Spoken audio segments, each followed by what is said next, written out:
시간이 되었으므로 2024년 10월 16일 수요일 아침 예배를 시작하겠습니다.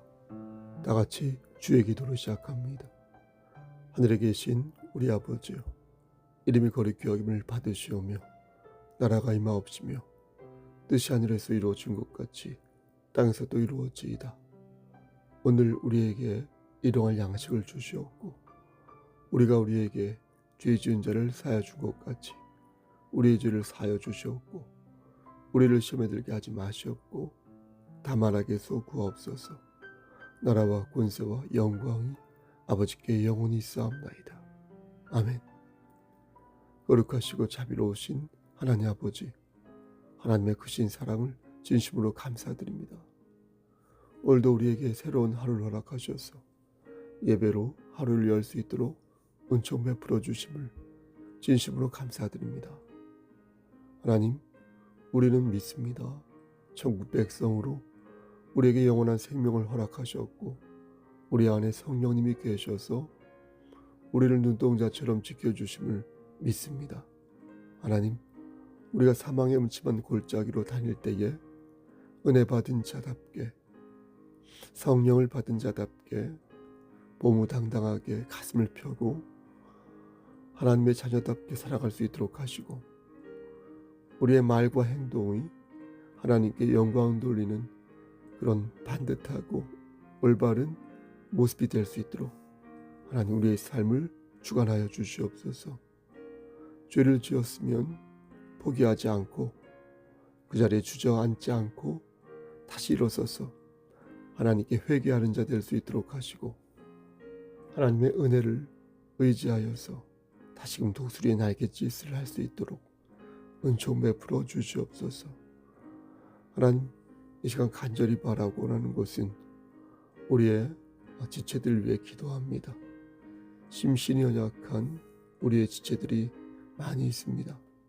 하나님 함께 하시사 저들의 질병을 치료하여 주시고 저들의 마음의 무거움을 가볍게 하여 주시고 저들이 진정 우리 주 예수 그리스도의 평강 안에서 참 기쁨과 자유함을 누릴 수 있도록 은총 베풀어 주시옵소서.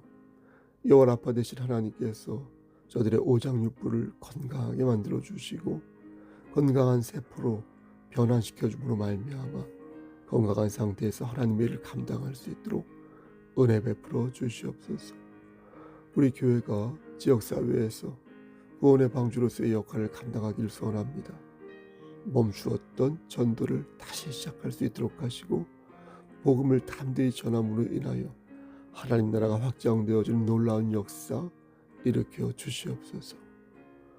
우리가 각자 가지고 있는 여러 고민들이 있습니다. 욕심을 내려놓으면 해결될 수 있는 것들도 많이 있으므로 먼저 우리 마음속에 있는 과도한 욕망을 내려놓고 제어할 수 있도록 하나님께서 우리에게 지혜를 허락하여 주시고 또한 주께서 허락하신 비전 속에서 그 과정 속에서 겪는 어려움이라면 하나님 십자가를 지고 좁은 문을 지나가는 마음으로 좀 더 굳세게 이 어려움을 극복해 나갈 수 있도록 은총 베풀어 주시옵소서. 저에게도 함께하여 주시옵소서. 모든 말씀 예수 그리스도인 받들어 감사하며 기도드려 싸움나이다. 아멘. 하나님 말씀 보겠습니다. 하나님 말씀 열왕기상 17장 8절에서 16절 말씀입니다. 열왕기상 17장 8절에서 16절입니다. 구약성경 제성경으로 545쪽입니다. 여호와의 말씀이 엘리야에게 임하여 이르시되 너는 일어나 시돈에 속한 사르밧으로 가서 거기 머물라. 내가 그곳 과부에게 명령하여 내게 음식을 주게 하였느니라. 그가 일어나 사르밧으로 가서 성문에 이를 때에 한 과부가 그곳에서 나뭇가지를 줍는지라. 이에 불러 이르되 청하건대 그릇에 물을 조금 가져다가 내가 마시게 하라. 그가 가지러 갈 때에 엘리야가 그를 불러 이르되 청하건대 내 손에 떡 한 조각을 내게로 가져오라. 그가 이르되 당신의 하나님 여호와께서 살아계심을 두고 맹세하노니 나는 떡이 없고 다만 통에 가루 한 움큼과 병에 기름 조금뿐이라. 내가 나뭇가지 둘을 주어다가 나와 내 아들을 위하여 음식을 만들어 먹고 그 후에는 죽으리라. 엘리야가 그에게 이르되 두려워하지 말고 가서 내 말대로 너의 말대로 하려니와 먼저 그것으로 나를 위하여 작은 떡 한 개를 만들어 내게로 가져오고 그 후에 너와 너의 아들을 위하여 만들라. 이스라엘의 하나님 여호와의 말씀이 나 여호와가 비를 지면에 내린 날까지 그 통에 가루가 떨어지지 아니하고 그 병에 기름이 없어지지 아니하리라 하셨느니라. 그가 가서 엘리야의 말대로 하였더니 그와 엘리야와 그의 식구가 여러 날 먹었으나 여호와께서 엘리야를 통하여 하신 말씀같이 통에 가루가 떨어지지 아니하고 병에 기름이 없어지지 아니하니라. 아멘. 하나님, 이 말씀을 들어 사용하여 주시옵소서. 예수님 이름으로 기도드렸사옵나이다. 아멘. 하나님은 어떤 분이실까 이모저모로 생각하는 것은 분명 우리의 삶을 윤택하게 만드는 좋은 자세라고 생각합니다. 왜냐하면 하나님이 어떤 분이신지 알면 알수록 우리의 삶에 역사하시는 하나님의 뜻을 좀 더 알 수 있을 것이기 때문입니다. 예를 들면 하나님이 어떤 분이신지 평상시에 많이 생각해 둔 사람은 몸이 아플 때 하나님이 자신에게 보내시는 어떠한 시그널을, 신호를 생각합니다. 그리하여 어떤 것을 가르치시는 것인지 하나님의 뜻을 알고자 하여 자신이 처한 고난을 돌파하고자 하는 것입니다. 고난을 돌파하는 것이 반드시 병이 치료되는 것이라고는 말할 수 없습니다. 때로는 병이 악화되거나 아니면 마지막을 맞이할 수도 있습니다. 하지만 하나님이 어떤 분이신지 평상시에 많이 생각한 사람은 최소한 자신에게 말씀하시는 하나님의 크신 뜻을 발견하는 것입니다. 그리하여 어쨌든 이 또한 지나갈 것을 믿고 주께서 예비하신 것들을 받아들이는 것입니다. 가난에 처했을 때도 마찬가지입니다. 혹은 절망에 처하거나 무기력함에 처하거나 어떤 특별한 상황에 처할 때도 위의 교훈을 상정할 수 있습니다. 우리는 각각의 상황에서 하나님의 뜻을 물을 수 있으며 그렇게 해서 하나님의 뜻을 발견할 수 있습니다. 그래야 성숙한 믿음을 가진 사람일수록 어떻겠습니까? 더욱 하나님의 뜻을 정확하게 파악하는 것입니다. 오늘 본문을 보면 엘리야와 과부가 등장합니다. 하나님께서는 엘리야를 과부에게 보내시면서 당신의 뜻을 전하도록 하셨습니다. 하지만 말씀을 주의 깊게 살펴보면 하나님의 뜻이 엘리야에게 모두 전달된 것은 아니었습니다. 16절 말씀을 보면 하나님께서 엘리야에게 하신 말씀은 통에 가루가 떨어지지 아니하고 병의 기름이 없어지지 아니하겠다라는 것이지 그 뒤에 벌어질 사건까지 말씀하신 것은 아니었거든요. 다시 말씀드려서 우리가 오늘 읽은 본문 다음에 일어난 사건이 있었는데 그 사건은 과부의 아들이 병들어 죽는 것이었습니다. 그런데 이 사건은 엘리야 선지자 역시 하나님께 전해 들은 바가 없었다는 것입니다. 엘리야 선지자는 하나님으로부터 1절 과부의 아들이 병들어 죽게 될 것이란 말씀을 듣지 못했습니다. 그러니까 전혀 준비 과정 없이 엘리야는 막막한 상황에 처하게 됐던 것입니다. 그 과부는 바알신을 섬기던 이방 여자였습니다. 그녀는 너무나 가난하여서 마지막으로 음식을 이렇게 해서 먹은 후에 아들과 동반 자살, 죽을 생각이었는데 엘리야가 갑자기 나타나 하나님 얘기를 꺼내들면서 기적을 보여준 것입니다. 그래서 그녀는 어떻게 생각했겠습니까? 속으로 이제 살았다. 평생 먹고 살릴 걱정 덜어서 좋겠다. 이런 생각을 했겠죠. 근데 그만 사랑하는 아들이 덜컥 병에 걸려 죽고 만 것입니다. 그래서 과부는 이러한 상황이 너무나 이해가 안 됐던 것입니다. 살려주고 나서 다시 죽게 하였으니까 이게 뭔 일인가 싶어서 하나님을 원망하였던 것입니다. 하지만 앞에서도 말씀드렸듯이 하나님께서는 과부에게 당신님의 뜻을 분명하게 전하고자 하는 의도가 있었습니다. 메시지가 있었다는 것입니다. 즉 당신이 어떤 분이신지 이방신을 섬기던 여인에게 분명하게 가르쳐야겠다는 그런 뜻을 가지고 계셨던 것입니다. 다시 말씀드려서 여호와 하나님은 그가 섬기던 바알신과는 차원이 다른 인간의 생사복을 주관하시는 창조주 하나님이라는 사실을 과부에게 일러주심으로써 하나님의 전지전능하심을 이방 세계에 여실히 보여주기 위한 계획을 가지고 계셨던 것입니다. 근데 주목할 것은 엘리야 역시 하나님의 이러한 깊은 뜻을 잘 모르고 있었다는 것입니다. 엘리야는 그의 통에 가루가 떨어지지 아니하고 병에 기름이 떨어지지 않는 가운데 역시 하나님의 놀라운 능력을 체험하면서 어땠겠습니까? 여러분 한번 생각해 보십시오. 쾌재를 불렀겠죠. 자기가 믿는 하나님이 이런 역사, 기적을 일으키셨으니까요. 그런데 더 깊은 곳에 있는 하나님의 뜻을 엘리야는 간파하지 못했던 것입니다. 그래서 20절 말씀 보니까 엘리야는 여호와께 부르짖으면서 내 하나님 여호와여 주께서 또 내가 우거하는 집 과부에게 재앙을 내리사 그 아들이 죽게 하였나이다. 죽게 하였나이까. 이렇게 원망하였던 것입니다. 그런데 엘리야는 원망에 그치지 않고 하나님께 기적을 구하였다는 것입니다. 여러분 어떻게 그럴 수 있었을까요? 이는 하나님이 어떤 분이신지 엘리야는 분명히 알고 있었기 때문입니다. 앞에서 말씀드린 것처럼 엘리야는 평상시에 하나님을 생각하고 그 말씀을 묵상하였던 자였습니다. 비록 하나님의 역사하심을 간파하지 못했지만 하나님이 어떤 분이신지는 잘 알고 있었기 때문에 엘리야는 하나님께 간절히 기적을 구할 수 있었던 것입니다. 또 어찌 보면 엘리야가 하나님의 뜻을 몰랐던 것은 당연한 것입니다.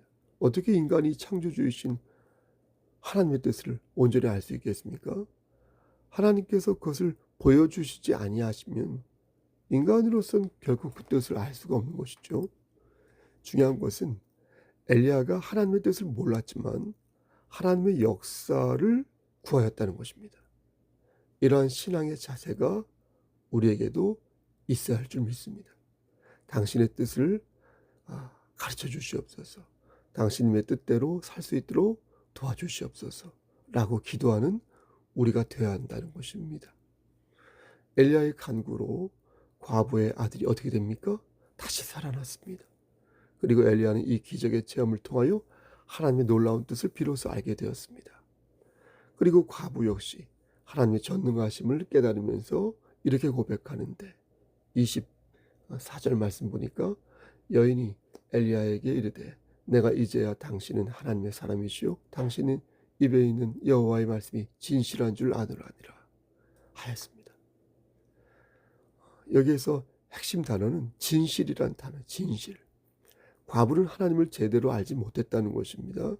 그녀는 자신이 믿고 있던 바알신과 하나님을 동급으로 생각한 것입니다.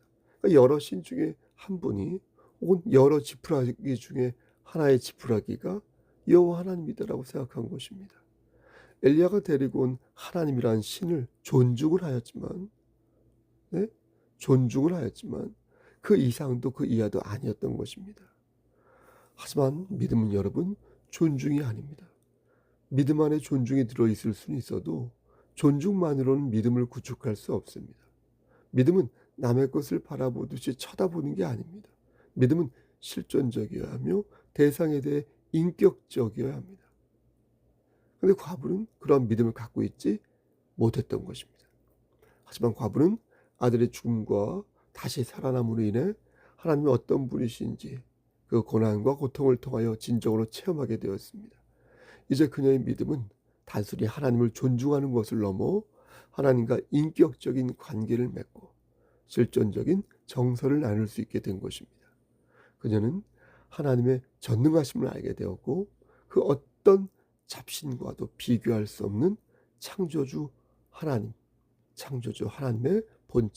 본질을 알게 되었습니다. 만물을 지으시고 인간의 생사복을 주관하시는 분이 바로 여호와 하나님이라는 사실을 깨닫게 된 것입니다. 과부는 내가 그를 조정하는 것이 아니라 그분이 나를 만지시는 것임을 알게 된 것입니다. 머리로 그것을 알았다면 아마도 그녀는 진작 알았을 것입니다. 고난이 주어졌기에 그것을 안 것이라면 그 또한 진작 알았을 것입니다. 왜냐하면 고난은 이미 그 전에 있었기 때문입니다. 아들과 동반자를 하려는 것만큼 극한 상황도 없었을 것이기 때문입니다. 그녀는 이미 아주 센 고난을 경험한 바 있습니다. 따라서 고난이 하나님을 알게 된 계기가 될 수는 있었을지 몰라도 고난 자체가 하나님의 정체를 알게 한 것은 아닙니다. 여러분, 그렇다면 무엇이 그녀를 살린 것입니까? 무엇이 그녀를 하여금 하나님을 하나님 되게 느낄 수 있도록 역사하신 것입니까? 사랑하는 성도 여러분, 과부가 정말로 믿음을 간직할 수 있게 된 것은 하나님의 여호와 하나님의 능력이 있었기에 가능한 것입니다. 하나님의 전능하심 앞에서 그녀는 경외를 갖게 된 것이고 그 경외심을 믿음으로 표현한 것입니다. 자신이 그간 믿고 있었던 바알신과 정말로 차원이 다른 전능하신 분이 바로 여호와 하나님이라는 사실을 그녀는 알게 된 것입니다. 그렇다면 여러분들은 지금 누구를 의지하고 있습니까? 여러분들이 의지하는 분은 천지를 창조하신 하나님이 맞습니까? 하나님은 이 땅의 모든 것을 주관하시는 분이십니다. 우리가 믿는 하나님은요, 우리를 위해 독생자 예수를 이 땅에 보내주시고 우리를 죄에서 구속하여 주신 사랑의 하나님이십니다. 우리를 위해 성령님을 보내사 우리를 눈동자처럼 지켜주시고 지금도 우리가 바로 설 수 있도록 우리의 마음을 감동시키는 분이십니다. 여러분들이 이것을 진정 믿는다면 여러분들은 오늘 누구를 의지하며 살아야 되겠습니까? 우리는 오늘 누구를 의지하며 살아야 되겠습니까? 그러므로 저는 오늘도 여러분들에게 권면하는 것입니다. 사랑하는 성숙교회 성도 여러분, 일을 시작할 때마다 그리고 일을 마칠 때마다 하나님이 여러분과 함께하고 계심을 믿으시기를 축원합니다. 여러분들이 서 있는 그곳에서 여러분들이 받은 은혜를 그러므로 당당하게 선포하시기를 바라겠습니다.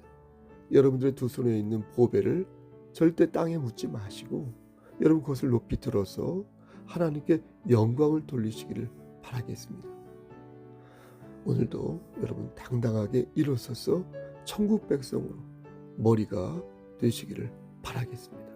그렇게 사시기를 우리를 죄에서 구속해 주신 주 예수 그리스도의 받들어 간절히 축원합니다. 아멘.